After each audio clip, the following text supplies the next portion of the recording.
Good morning, good evening, good afternoon, and we're excited to have everyone join us today for a wonderful special treat with the Open Source Fridays group. And we will be joining us today with the OpenSSF Global Cyber Policy Working Group with a couple folks from the team. And so welcome you all to join. We're excited to have you all here. Let me see if I can tee up all four of us on the screen. There we go. We're excited, and I would love to just kind of kick off with some introductions for each of you and your background and kind of your role on the working group. Maybe start with David. Do you want to kick it off? Yeah, sure. So David A. Wheeler. I've been interested in open source software and developing secure software for a long time. Among other things, I developed the OpenSSF course on developing secure software. That's LT 121, and the OpenSSF course on the EU's Cyber Resilience Act. I work at the OpenSSF, and I teach a course on developing secure software at George Mason University. Awesome. CRob, do you want to go next? Absolutely. My name's Chris Robinson, also known as CRob. I am the security architect for the OpenSSF. I've been involved in this community since the beginning. David and I were some of the OG working group participants and community leaders, and I had the great privilege to join the team officially about a year ago. I've been doing upstream open source coordinated vulnerability disclosure for going on 15 years now, and I love the GitHub program, and I love Open Source Friday, so I'm really excited to be here. Thank you. I also love to see that you have a beautiful octo kitty on your shoulder there. So right. Fantastic. And then Madalin, would you like to go next? Yeah, sure. Thank you very much for having me here. I'm the newest addition to this team. My name is Madalin. I'm currently working as an EU policy advisor with focus on cybersecurity and open source software. I serve practically as a bridge between OpenSSF and, of course, its community, other technical communities and policymakers, helping position OpenSSF as a trusted resource within the global and European policy landscape. My journey into this space began with a technical background in an R&D and innovation, where I contributed to several commercial and R&D and I projects, EU-funded initiatives, and international standardization efforts. Over the years, I've had the opportunity to work across technical, managerial, and research roles, always with a strong focus on openness, interoperability, and the societal value of technology. Amazing. I love it. That's a fantastic background from all of you. Maybe just to kind of level set with everyone, could you give us a little background on the working group and specifically how it came to be, the mission that you're set up to task and be operating against, and then your goals and how it impacts the rest of the world in the cybersecurity community? Yeah, I'll start off, and then I'll let David and Madalin potentially add some value there. The working group has come about because our members broadly, which spans from the largest hyperscalers in the world down to individual upstream maintainers and contributors, our community was very anxious and interested initially about the new EU Cyber Resilience Act. And because of that, we started to form a little community. Our governing board and our technical advisory committee authorized us to create a working group that it's focused on international cybersecurity legislation. So the EU is one of the trendsetters here. They're very kind of progressive in their forward thinking around legislation, but they're not alone. We see similar thinking in the United States, in India, Australia, everywhere around the world. So that's kind of what got us started. And our mission is to try to help provide resources to our members to understand kind of what these laws and frameworks are, but then also kind of work with these policymakers, whether it's the European Commission, it's staffers in the States, or CERT teams around the world, just trying to explain how open source works and how these potential laws or frameworks might impact upstream development. Amazing. That's a lofty charter, but I love the connectivity across the globe. It's great to see. David or Madalin, would you like to add an additional color to it? Sure, absolutely. So I'll quickly note that, OpenSSF, since really it was formed, has been, interacting in various ways with, government policy folks at various levels, even before this working group was founded. But basically because, hey, it keeps, keeps needing, basically because that keeps happening, because there's more and more need of it, thought it would be wise to form just a standing body with large working group participation. We have another group called the Public Policy Committee, which works with our governing board. So basically, we're trying to make sure that we've got groups stood up to respond. The good news is that open source is all over the world now, but the challenge is that some policymakers really understand it, and some it's a new world to them. And we want to make sure that folks who make policies understand the situation as it actually is, so that good policies are more likely to come out of their work. I love it. And basically making sure that they've got the best possible information. Yeah, it'd be interesting to double click on that a little bit. I know some of the key achievements and initiatives that you have in flight that are doing that today would be really interesting to hear how you're bringing data from projects, maintainers, and kind of the work that you see across, outside of the Linux Foundation and within, and then how do you inform these policymakers on those? Fair. Let's let Madalin, if he wants to add something first, and then we can come back to some of those points.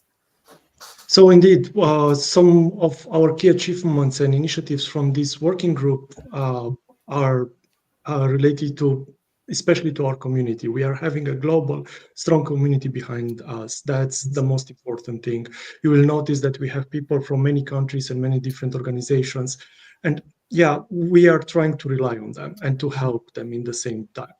Our main focus has been to help them to be compliant and to build the right answers with regards to CRA, but also, as Crob said, to the global framework related to the cybersecurity.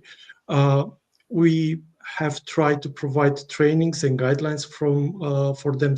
For example, the free class that David mainly developed in order to understand the EU Cyber Resilience Act, and the Cyber Resilience Act brief guide to OSS developers. Those are extremely helpful to navigate through this complex way of regulating the things. We are trying to provide guidelines for stewards. We are right now working on these items, and maybe at the end of the next week, you will see them public. And also, we are trying to bridge OpenSSF projects to global policy requirements, as Crob said. We are not only oriented towards US or towards Europe, but we have a global approach trying to create synergies between all the frameworks that are, for example, in US, in Europe, in India, Japan, South Korea, and everywhere else. Our help is needed. If I may jump in real quick, Madalin said something that may not be immediately obvious, but very much it's a two-way street. We certainly try to provide useful information to policymakers, to people creating standards, but we also try to work the other direction. When laws and are passed that can impact, say, an open source software developer, we want to make sure that instead of I need to be a lawyer, that's usually not a reasonable answer for a typical developer. What do I need to know? And so things like that CRA course and the guide for open source software developers is the other direction. Given what laws and policies, regulations, and so on have been created, we need to help the developers understand what they need to know so that they're doing the right things. Yeah, and I'll add in, like with the CRA in particular, it's heavily nuanced on what your role is in the software supply chain. So not only are we kind of helping educate the policymakers and kind of providing that opinion of open source, but we're also helping arm the maintainers. These are the types of things, the types of requests you're going to potentially get from downstream. We're trying to provide education to the manufacturers, so commercial enterprises, to help them achieve better outcomes as they're working upstream, because they're the ones that have a lot of these legal and financial obligations. So I don't expect the conversations are going to be particularly nice. I think they're going to be a little aggressive, and we've seen some of this. So we're trying to help coach the manufacturers. Here's the right way to approach an upstream project. Here's if you want the best outcomes, do these types of activities, offer these types of things to kind of, again, it's a partnership with the folks that help make up your application. Yeah, I love that ability to be a bridge or a conduit between, the upstream and downstream. Maybe just to double click, I mean, we've already kind of jumped into the CRA, but does anyone want to kind of bring up why it's such a hot topic? What are the implications for open source, what it is, and kind of to your point, how it's innovating in the policy landscape right now. But yeah, I would love to have someone jump in on that. Yeah. Do you want to start with that one, Madalin? Yeah, sure. Quoting you, the Cyber Resilience Act is one of the most consequential piece of cybersecurity regulation crafted in recent memory, and it will have far-reaching implications for the open source ecosystems for the years to come. Almost anyone that lives in, works in, or sells computer-related goods and services within European Union will have to prepare and act in regards to that. And we notice also that other governments around the world are looking at the CRA as a model for their own potential legislative agendas to protect their citizens. We know that Cyber Resilience Act introduces mandatory cybersecurity requirements for digital products and services in the EU, aiming to ensure better protection against cyber threats, but also to be sure that the whole chain of the software is secured. Early drafts of the CRA didn't adequately consider the open source software. But the final text clarifies the regulation generally doesn't apply to not commercial open source software and introduces this new category, which are the stewards. The CRA impacts the broader software ecosystem by imposing responsibilities of manufacturers to integrate cybersecurity throughout a product lifecycle, report exploited vulnerabilities, and support product with security updates for at least 5 years. So the impacts are very, very big. Open source products that are important may opt for self-assessment pathway, but overall the regulation could indirectly pressure open source software projects to meet commercial grade standards, even when they are not originally intended for that. Maybe if you want to double click on that one specifically, I think it's an interesting question because it's still being defined of, how do maintainers comply? How do the manufacturers comply? What the expectations are. Like, do you have any hot takes or interesting takes on where that is and where it's going? We do. Let me jump in a little bit, and I'm sure that my compatriots will have plenty to add. As Madalin mentioned, it is focused on commercial, and you have to look very carefully to see what you mean by that, because there's actually several triggers to determine whether or not you're commercial. If you're selling it, it's commercial. If it's related to something you are selling, say as a service, then it would generally be considered commercial. It's not. There's been some claims that, hey, open source software is excluded. That's not quite right. Some open source software is sold or involves a commercial service, and so there's no exception for that. If it's open source software but it's commercial, then it still applies directly, and you are considered what they call a manufacturer. I think one of the big differences here is that it's actually not true that there's never been regulation related to software before. If you were building a medical device, big surprise, you will discover all sorts of regulations that will happen. But usually in the past, regulations have always been very narrowly focused on specific kinds of products. The CRA is really different because it's so broad. It applies to a vast amount of software, certainly compared to the more narrow ones. Also, one thing that I think is particularly concerning for our friends who are not in the EU. Strictly speaking, this is an EU law. However, most organizations are in fact global. They wish to sell products globally. And so even if you are not domiciled in the EU, it doesn't matter. As soon as you try to sell something to the EU, you suddenly discover that these laws apply to you. So it's fun, even though it's strictly speaking not a global law, it's a global law, and it will impact people all around the world. Given that stance of it being global, I guess I'm curious how you're seeing that set standards in other regions? Is this going to be the standard? Do you see there's nuances in standards across that, or maybe we don't know yet? It's interesting. There's quite a lot of activity going on within the commission and a couple different standardization bodies where they are looking to identify international standards for implementing some of the controls and practices they're looking for. And this is something, Madalin, thankfully, recently has joined us. He has a lot of experience kind of working within these standards groups, which it's interesting. David and I have been dealing with US and some light other international policymakers before, but how Europe kind of builds their legislation and how they go through the negotiation and then iteration of kind of finding these standards is very different than how we do things here in the States. And we're very thankful to have experts to kind of help us walk through this path. But yeah, so what, as the CRA, as they start to formalize, here is the standard for let's say firewalls, or the standard for software bill of materials, and generally there'll be things like an ISO standard. Right. So as those get identified, hopefully people have already started to use those things. So thinking about like ISO 27000 series, that's the cybersecurity broad frameworks that a lot of security practitioners follow if they have certifications or what's taught in schools. So that's that type of thing, that those types of standards will be identified as a model that people need to follow.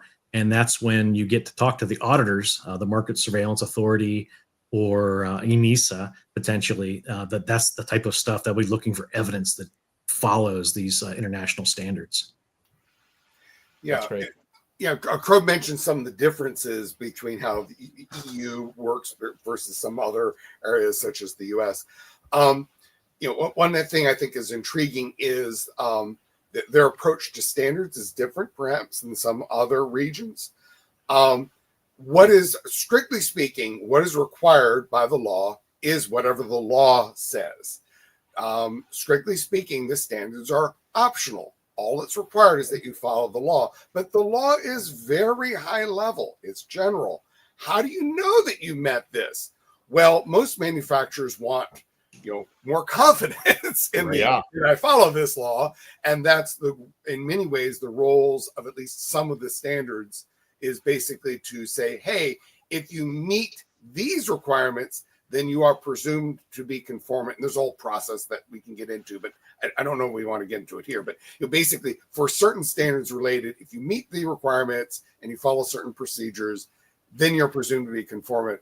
Otherwise, all that's required is if it's in the law, but wait, what does that mean? Unfortunately, right now, none of those standards are out. You're right. So we are. I mean, that kind of brings an interesting point. Is like, yes, it does. We've noticed this coming for a while, but how have you seen the landscape going for more clarity or improvement, like the pace of that, as we're seeing the actual regulation or the policy kind of get put in place? Wow, that's hard. That's hard to measure. I mean, Madalin, do you want to try to take a crack at that? Yeah, I can try. Some of the challenges that we are seeing is exactly this closed environment for developing standards and guidance. But I just read yesterday evening that ETSI has put all its works related to Cyber Resilience Act on a Git and is public. That's awesome. That's awesome indeed. We hope to see Sentinel following the same pattern. Another thing that it's somehow intriguing or it's a blocking point for us, let's be honest, are the standards that need to be paid for, making them inaccessible to most developers.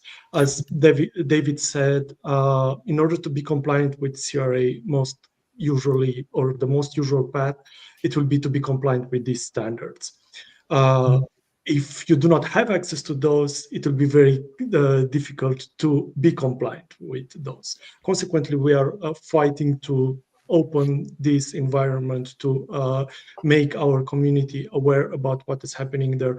And we really appreciate what ETSI has done in order to make those standards, those works, those drafts publicly available. In this way, the community will have access to those, and it will be able to become compliant in real time. That's what everyone will try to be, because imagine that you will have a standard that will get out in 2026 or 2027. The manufacturers or the stewards will have how much? 9 months, 12 months to be compliant? Exactly. And that's not realistic. So yeah, this is what we really appreciate, this kind of openness, and this is why we are trying to keep a close eye on EU's works, following closely what the ESOs are working. ESO stands for European Standardization Organization, ETSIS and CENELEC, actively engaging with a European Commission, other SDOs, and with other third parties, participating in conferences, getting the information from there, transferring that to our community and making them aware. Also, we are maintaining a close relationship with US non-governmental organization or governmental organizations, because we are trying to create synergies between what we already have and how that can be reported to CRA. We take into consideration several frameworks and regulations across the globe, and we map the multiple initiatives among them, creating synergies. And we are engaging in various ways of collaborating with other OSS communities as well, because we are not alone here. Correct. There is a landscape of OSS communities which fortunately are working towards the same objectives, to make this clear for all their members. And this is what we are fighting for. And this openness is a crucial aspect in delivering those standards and helping the open source stewards, open source manufacturers, open source developers being aware and being compliant with CRA. That's super helpful. Maybe, I mean, it's good to hear your model of how you're collaborating. It'd be great if you maybe double click on some of the challenges or even opportunities you face by aligning the policy or technical needs of the community and how you're connecting the dots. I don't know if there's any like stories you could kind of embed in that as well. Just like, what does that actually look like in practice? Well, I can continue if you want. Yeah, I said the closed environments that we're facing, that's a challenge, the standards for which we need to pay for. The imprecise guidelines, that's another aspect on which we are working and that we need to clarify. The fragmentation of the markets, I mentioned the synergies, but also there are a lot of different aspects that are fighting against each other, and we are trying to find the sweet spot, the compromise between those, and the lack of consensus. Because I think there is still a fight even between the ESOs, what to put where and how to bridge between vertical and horizontal standards, for example. Yeah. And what's challenging both for commercial entities, the manufacturers, but then think about the upstream maintainer that is really disconnected from lawyers and laws and like security requirements. If you work in a bank or a hospital or for a government agency, there are very well-defined, clear rules. You'll generally have a long list of requirements of things you have to adhere to. And upstream is generally either they're doing this in their spare time, so they choose not to follow that stuff, or again, it's just not something that, you know, they're not monitoring laws in Indonesia or Tunisia. So it's, again, that's kind of part of the service we offer, is to help keep an eye on these things. But for commercial enterprises, like thinking about this, it's very common today that someone will sell a product in the States, in Europe, in Asia, in the Middle East, in Africa, Australia, you know, so it's the minority of organizations that sell exclusively within one geo. Normally they try to cast as wide a net as possible. And when you're looking at all these different kind of patchwork of laws, it can be confusing because they'll use different terms for the same idea. Someone might say you need to use multi-factor authentication. Somebody else might say use 2FA. And again, it's not necessarily clear to like the developer, who might not be a security expert, that might not have exposure to these skills and tools. And that's where part of our work, and as Madalin mentioned, is we've taken a look across, I think we're at 10 different frameworks and laws, and I've lined up all the OpenSSF tools to show if your project has a security policy, for example, a security MD file, That's awesome. Thank you. And that, gives you credit for all these different regulations and frameworks. And then if you're a manufacturer, it's a checklist of things to look for. Oh, I need to have a security policy. I need to understand how that upstream, how my source projects kind of how they do security. So by providing that evidence, like in a public repository that allows downstream to look at it, they are the ones that have to go do the defense against the auditors and the regulators. So again, the upstream providing this information, like where's my SBOM, where's your policy, do you have a contribution ladder, these types of things. Ideally, the manufacturers are able to kind of easily find these and hopefully bother the project a lot less because it's very apparent where to get this and how that project operates. I have so many thoughts on that piece. Maybe before we jump into both the bothering of the maintainer, but also making sure like the project is set up. Do you think that by all the standards you've looked at, there's a lowest common denominator that you're kind of setting as the architecture for how this should look and say, hey, at least start here and then build upward? Or are you thinking about, optionality or different ways to comply? Funny you should mention that. Right. We are pretty opinionated. We do feel, so we have a project called the Security Baseline that today is 40 different controls, but they're broken up over 3 different levels of maturity. And so, for example, the level 1, which is the beginning, we feel that a single maintainer project with a couple hours of time should be able to achieve baseline level 1, because it's predominantly things like, do you have a policy? Do you have some type of contribution ladder type thing?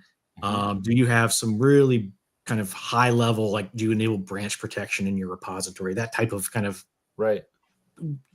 table stakes type controls. And again, we feel that the single maintainer project should be able to achieve these pretty easily, and generally doesn't require additional tooling, additional infrastructure. As you move up the ladder to like a level 3, we ask some more intense questions. We ask you to run like static code analysis tools or things like that. So there might be additional overhead as you get up to the higher levels of maturity. But we feel very strongly that the baseline, having looked across these different control frameworks and laws, that is the lowest common denominator.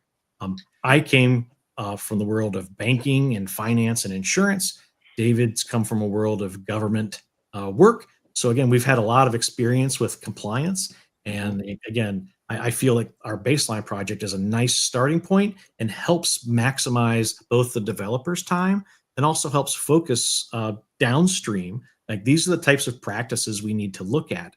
And the beauty of baseline is it works in partnership with David's best practices badge, our security scorecard tool, frameworks like SALSA, which is the supply chain artifact attestation and pedigree and provenance framework. So again, it works with a lot of these things, and also like international tools like OpenChain, which is a supply chain standard.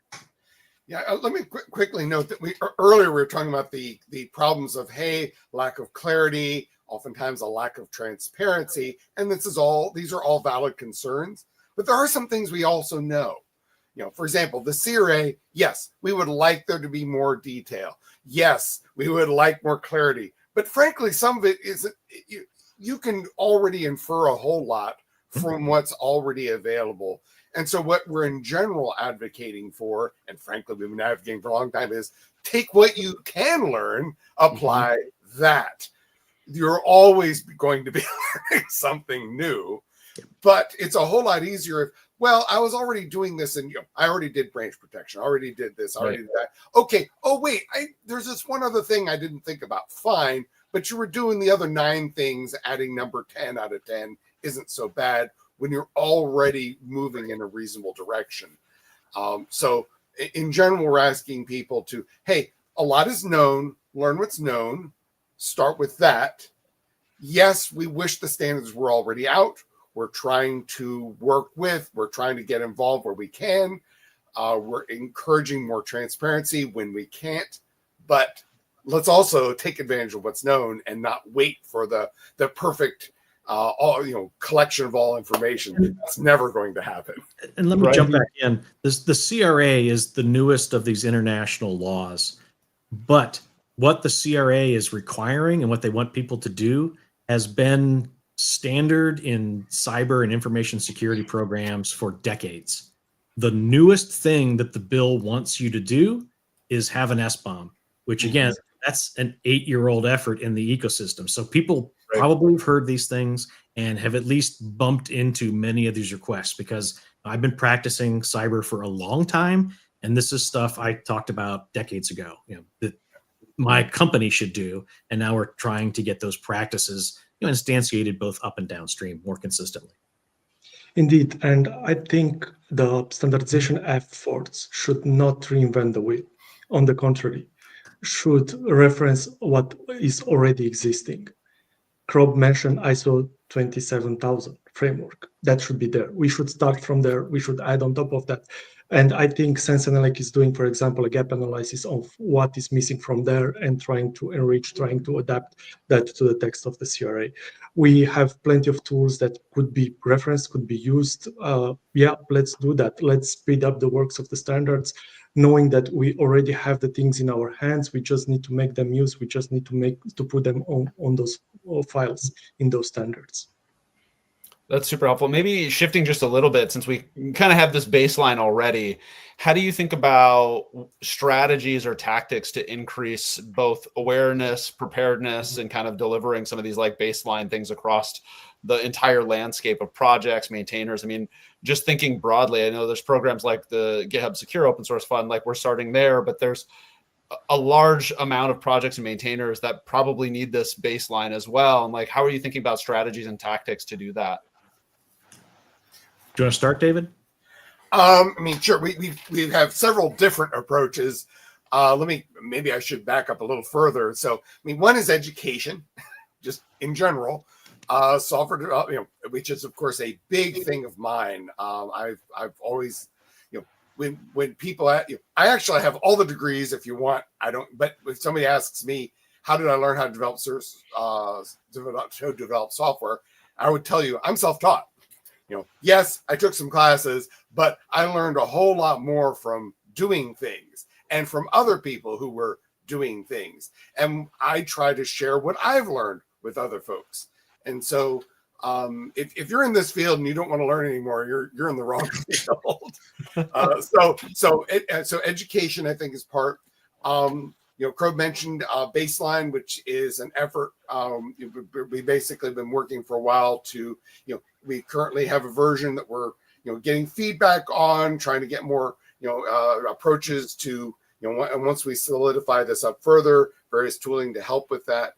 I mean, there's a whole bunch of different approaches. As far as projects go, we encouraged tooling, use tools, apply tooling as much as you can. Not because that replaces the human brains. Sorry, doesn't work.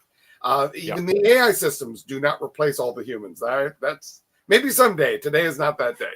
But we can combine what we have to do useful things. And as far as getting the word out, I don't know of any royal road. We try every approach we can to get the word out. We do, sessions like this, Kevin. We have podcasts. We have done webinars. And our biggest thing is trying to encourage our members to go present at, events that they participate in. So kind of speaking about the CRA and about some of the great technology and projects that exist across the whole ecosystem, but getting out and getting into places where either, open source developers congregate, things like FOSDEM, where we've presented at, or even going to the glossiest of the glossy places like RSA and Black Hat, where we're trying to talk to the C-level executives to impress upon them, this is something you need to think about, and you need to have your teams investigating so you can understand what your plan is. So it's really broad spectrum. And then, folks like Madalin and like our partner, Greg KH, they actually get to directly work with the European Commission, the standards groups, ETSI and SenseAnalytic, and the expert group. So we can again provide feedback there where the community recognizes there's some gray space. They don't understand something. We're able to bring that feedback back directly to the people that are helping shape this, and and helpfully get that additional clarification. Like, we said this is what that means. And I'll Yeah, argue and that that feedback, okay. sorry, David, and that feedback, that clarifications are transposed into guidelines Yep. that we have already in our hands, and our members, in fact, everyone can have access to those. Yeah, I was going to quickly add that we can even point to specific things where this has had an effect. For the CRA specifically, the earlier version of the CRA, there's a lot of panic, frankly, in a lot of circles because their heart was in the right place. But I often tell people, when you're looking at law, I don't actually care what your goals were. It's frankly not relevant what your goals are. What does it actually do? That's what matters. And the earlier versions of the CRA, their heart was in the right place, but there were some serious concerns. But the good news is that, yes, there were concerns, but they were raised back.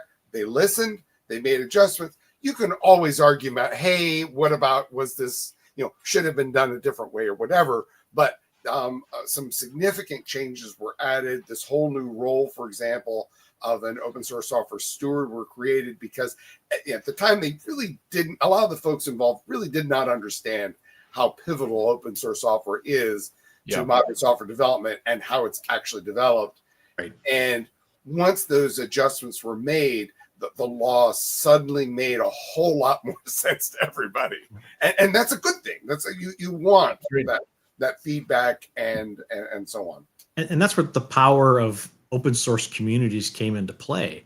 It's, some of our members recognize this, and, the Linux Foundation and our partners at Eclipse and Apache, and just, it was a whole kind of confederation of these upstream, which are now classified kind of as stewards. We said this is going to be devastating for our communities, and we were able to help, educate, and ideally, I'm pretty proud of how we were able to kind of help defend open source and explain it in such a way so that the law doesn't put direct requirements upon the upstream developer.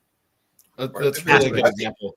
Yeah, the non-commercial ones. The non-commercial side, yeah. Well, one of the things I was going to kind of double click on there maybe is, bringing the upstream and downstream aspects of it. Like, what have you found works well to align incentives in those cases, both from the maintainer? Because to your point, like some of these requests will go down to the maintainer. They're going to have to provide new updates in the projects, make sure they have MD files, tooling, but there's a big ask of like, well, how do we ensure they're capable of doing that? Not just having the education, but they have the incentives, the sustainable resources to do that. Like, how are you thinking through aligning incentives between your partners, members, and the projects that you work with?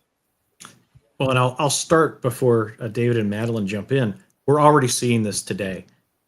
Daniel from the Curl project, he's not part of our community, but very influential developer and kind of a nice role model for a project taking security very seriously. Mm-hmm. He received a letter a couple of weeks ago, demanding his CRA conformance assessment. And again, that's not something upstream maintainers generally need to be accountable for. So we're already starting to see the downstream lawyers getting involved because those folks are getting nervous because the consequences of non-compliance with the law will be very severe, like billions of euros per infraction. So this is not something that commercial enterprises take lightly. So we're already starting to see this. And maybe David and Madalin can talk about how we are trying to align some incentives and encourage people to do good things. Yeah, I should know, by the way, Daniel has been influential in some of our projects, so he's absolutely interactive. Yeah. I've been interacting with him directly. So I think I've lost the bubble on the question here because I was aligning incentives and having good outcomes. Yeah, frankly, we are always interested in that, and frankly, I think we'll always be trying to figure out how do you align incentives better? This has certainly been a conversation for decades. I think in part, I think you can see a little bit of that, though, at least some improvements, because I think that's actually what we're going to see is incremental improvements. The CRA, for example, mandates that if you develop an improvement to something you use, you have to supply it upstream. Mm-hmm. I actually think that's the right description. It doesn't mandate that upstream actually accept it. That would be a terrible idea. Oftentimes, what fixes for them is not a good idea, right. But it often is guidance to point you to not just, I have a problem. Well, that's not really enough information to fix anything. But here's a description of my problem, and here's how I tried to fix it. Wow, that is far more focused. If I agree with you that fixes it, that's wonderful. If I'm the upstream developer now. But if I don't agree with your approach, now I have a much clearer understanding. So I think actually what we're going to see is a lot of point solutions to help get slightly better alignments repeatedly. And we're already seeing, for example, discussions about how to increase in financial investments, and at least some of these open source software projects. I mean, that's already been happening. We're seeing more. I mean, you guys at GitHub have been doing that. We have been doing that through Alpha Omega. There's other things. So I think we're going to see more of that. I think we're going to see more of other things. What did I miss? Well, and I'll say that it's going to be a spectrum of solutions to get everyone kind of rowing the same direction. For developers, there's absolutely options around funding. We've worked with Alpha and Omega, GitHub, the Sovereign Tech Fund / Tech Agency for years. So that's a tool in the toolbox, is to provide monetary funding and resources for projects. But then there's also tools. We're looking at trying to develop tools that automate a lot of these things, that snap into your pipeline and just sets the things like they need to be, or produces the artifacts that are required for these things. And then it's it's education and coaching for downstream of how following the Will Wheaton principle of things. Don't be a jerk. Downstream shouldn't be a jerk to upstream. If you want good outcomes, go participate in those projects, host infrastructure, or provide tooling and engineering resources to help the project. Or we had a partnership where we did a podcast a couple weeks ago where we talked with a gentleman, Jonathan, from the Erlang Language Foundation. And there was a manufacturer in Germany that the Erlang language was critical to their business. Well, that manufacturer stood up and volunteered and now helps fund a security developer in residence for that whole community.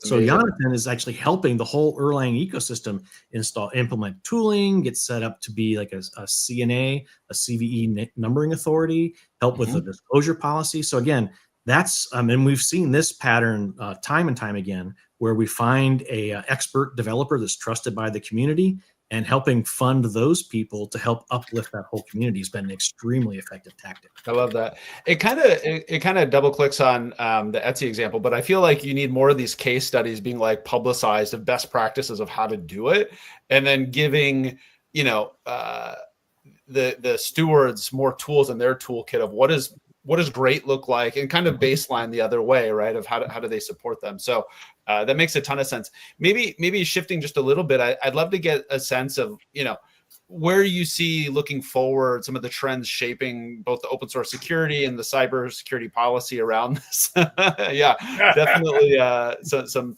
crystal balls and a little bit of hand waving, but would love maybe a look forward. I'll jump in to start, and my crystal ball is a little fuzzy, but so a couple of things. First of all, I do expect the CRA to very much influence. Well, it's going to directly influence manufacturers, because they're not going to want to spend multiple billions of euros in penalties for not doing so. I also think that we're going to see a lot of panicked manufacturers.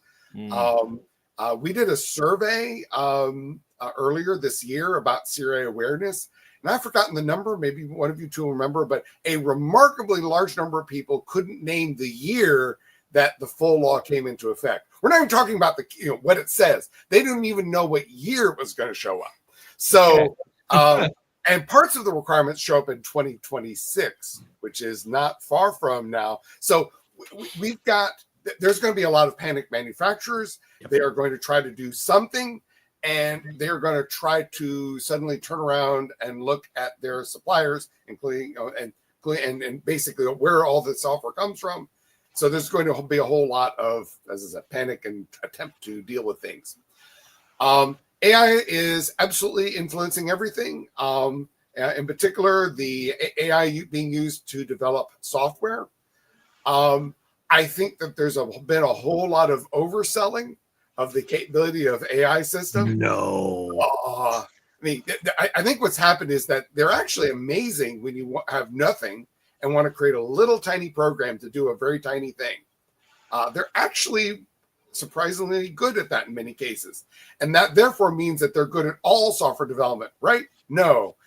They can be used for much larger projects, but they definitely need a lot of guidance. And so I think the word assistant, which is what a lot of folks are using, is the right term. These are not replacements for all your humans. They are assistants for your humans. But they're absolutely going to affect software development in general in both open source and closed source. But only if you, but they will change things. If they're used well, they can change things for the better. And I expect a whole lot of folks will just blindly accept whatever they do in situations where the code quality matters. And they're going to get exactly what you could have predicted ahead of time would happen. And so we're going to see both the positives and the negatives of impacts of that going forward. I think, go ahead, Madalin. David, the number that you were looking for was 28%. 28%. 28%. Imagine A remarkably large number. Yeah.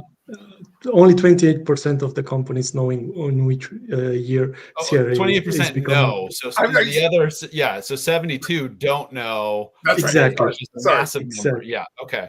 Yeah. And remember, the requirements start showing next year. Yes. And they're not even aware. That shows the lack of knowledge. Yeah. Yeah.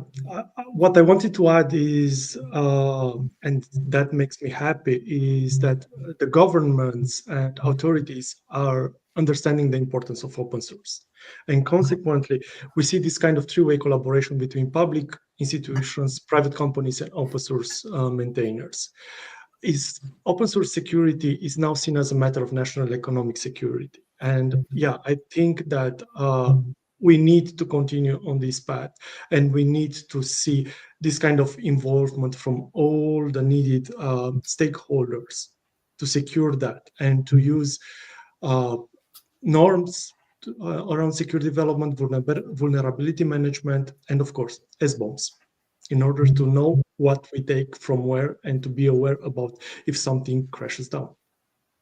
And what worries me personally is that we know that legislators in China and India in particular are looking at creating their own version of the CRA.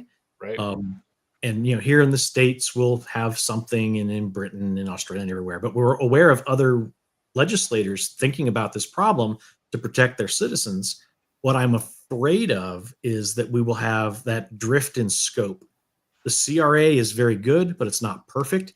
And I'm afraid someone's going to try to perfect it and change it and add additional or more complex requirements that makes it very difficult for developers and manufacturers to comply if they sell on this international level and outside of jurisdiction. I think to double click on that, that's kind of what I was curious with the lowest common denominator, because to that point, like when you end up with very specific regional compliance challenges, not only for the actual manufacturers, but for the maintainers, they will also face a lot of that complexity of like, what does it mean if they do it in this region or that region, And so this is actually where I think tooling can be really powerful to supporting that, because it hopefully will help adapt it.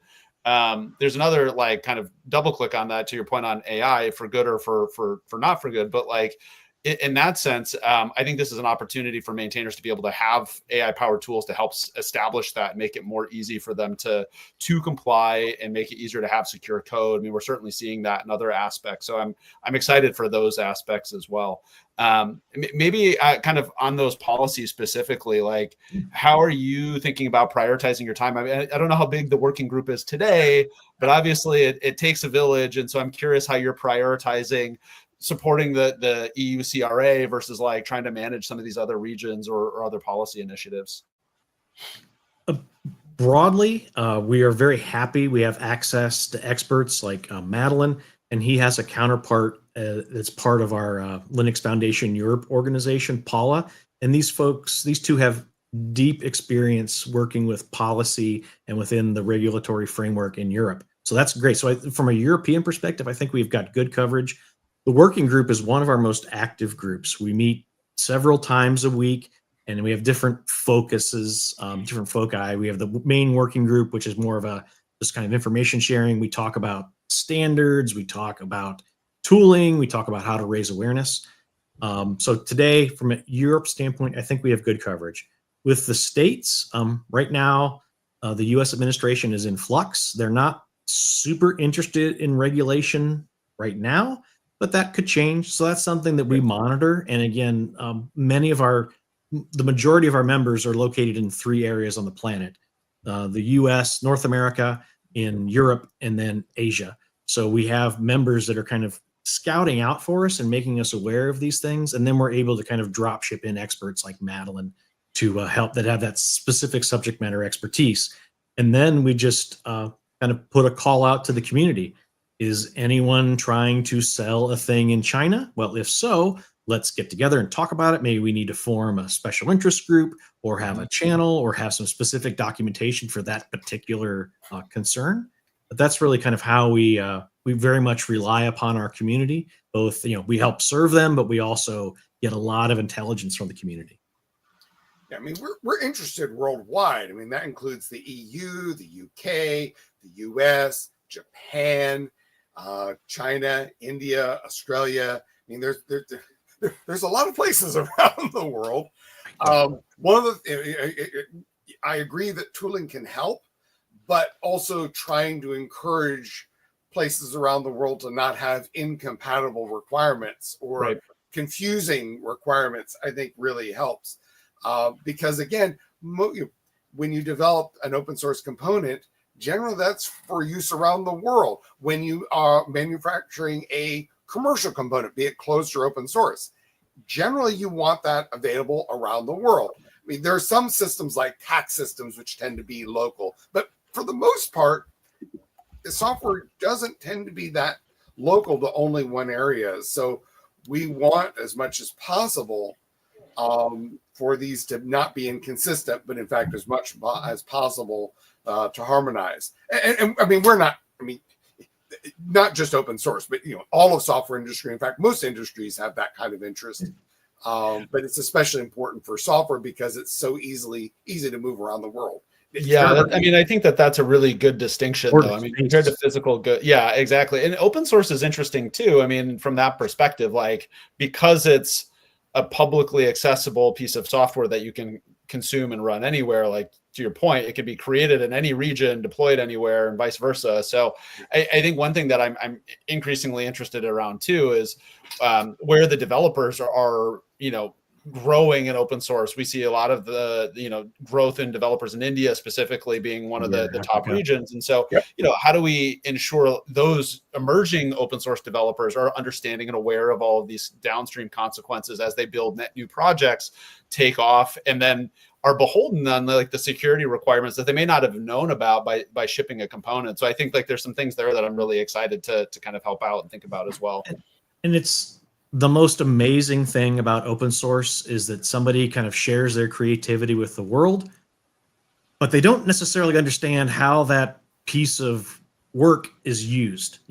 Generally upstream has very little insight into their downstream. I talk about this a lot with Greg KH, that the kernel is literally shoved into everything: cars, satellites, submarines, phones, toys. So again, the upstream has generally very little relationship or insight into what's going on downstream, which is great that you don't necessarily have to be an expert in all these different requirements, but it also kind of, in situations like this where we have some pretty strict regulation, not having that understanding kind of hurts us, and not having that insight into what your downstream customers want or need.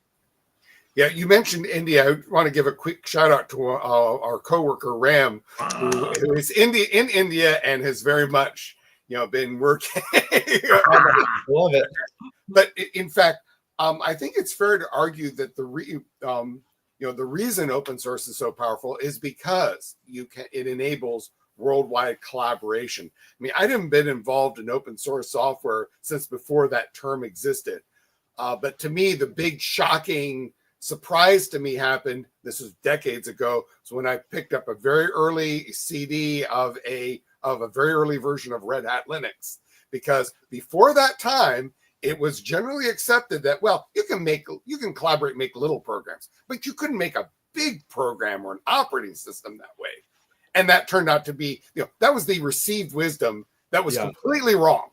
In fact, there is no limit to, as far as we can tell, to the size and functionality of open source software systems. But what that implies, though, is that in order to build these bigger things, you need to find ways to enable large numbers of people globally to collaborate and work together. And that's really what all this policy discussion is about trying to enable, is we want the software to be usable worldwide. We want to enable the collaboration worldwide. We want to, as much as we can within the constraints of laws and speed of light and so on, what can we do to enable collaboration? Indeed. And this is where we have our tools also helping bridging between upstream and downstream. We're trying to help developers leveraging frameworks and creating tools for them in order to secure by design their products. We are trying also to helping the maintainers. We are trying to help the manufacturers. The focus should be on mapping the understanding their open source dependencies. If they import something, they need to understand what they are importing and from where. And these kind of tools that are somehow globally available and globally valid can be the key in order to bridge all these worlds, because we see also in our chat people coming from Africa, people coming from India, people coming from Europe. Yeah, we need to talk the same language. I don't think the CRA will be applicable to all of them, but if a manufacturer from Europe will try to take a piece of software from Africa, he needs to be aware about what he's importing. And also, in order to help the developers being adopted, they need to implement this kind of secure by design approach. They need to adopt secure development practices, and having those frameworks take into account. Yeah, I think that's spot on. Maybe with just a couple minutes left, would love to maybe have a shout out of like, how can viewers get involved with the working group and the actual cyber policy initiative that you have, ways to contribute. Would love to hear more about that. Well, much like all open source foundations, all of our work is completely open to the public. You don't have to be a member of the LF or the OpenSSF or any of the LF projects to join. You show up, a lot of it is done over Zoom calls. We have Git repositories for every group, Slack channels, and mailing lists. So there's a lot of different ways that you can participate within the ecosystem. And the same is with our counterparts over at Eclipse or any of the other foundations or groups that are working towards this. Sally and Kevin both have pasted that we have a GitHub repository and a website. Those are probably the two nice starting points that you can kind of learn about what the group's going on, what some of our current activities are. And then, I would encourage you to be curious. Show up to a meeting and listen. Because it's CRA, chances are really good that any hour of the day, every day of the week, somebody's talking about it somewhere. If you have the opportunity, you could have 365 days a year of CRA meetings. Or, again, we try to focus it in on a couple days a week. And normally today, because the work is predominantly focused on Europe, we have some very European-friendly times. But that's not to say that when India kind of brings their law online, we can't also spin up a focus group that is friendly to the IST time zone. And so, again, show up, look at the repository, ask questions, reach out to any of us. We are on the internet just about everywhere, including GitHub. And, reach out to us and ask questions and, have your voice and your questions be heard, and you lean into this community of experts. Did I miss anything, guys?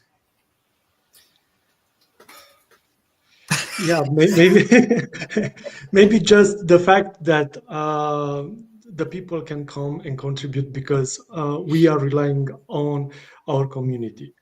We are, I don't know, 10, 12 people in this amazing family, but we are having a lot of members behind us. And we are strongly encourage people to come help us contribute to what we are doing, because for sure we will take everything into account and we will analyze. We are looking for this kind of contributions, and we are welcome everyone. Yeah, and I'm seeing, so we very much want more people to participate all around the world. You don't have to show up at every single one of our meetings, because, as I said, the reason we have so many is we try to focus things in. And really, more generally, we in the OpenSSF have lots of different groups that focus on lots of different things. And we would love to have your participation. Please come join. Take the free class. Take a free class. I Also, love it. Yeah. and share lessons learned.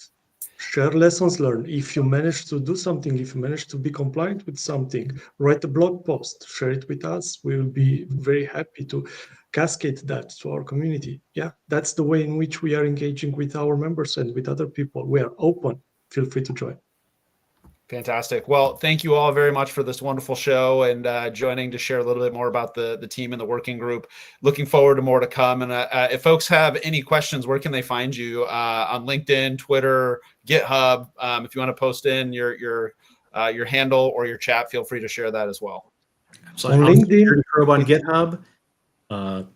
We're on all the socials, so reach out. Our Slack is probably the best way to get immediate answers and response from the community.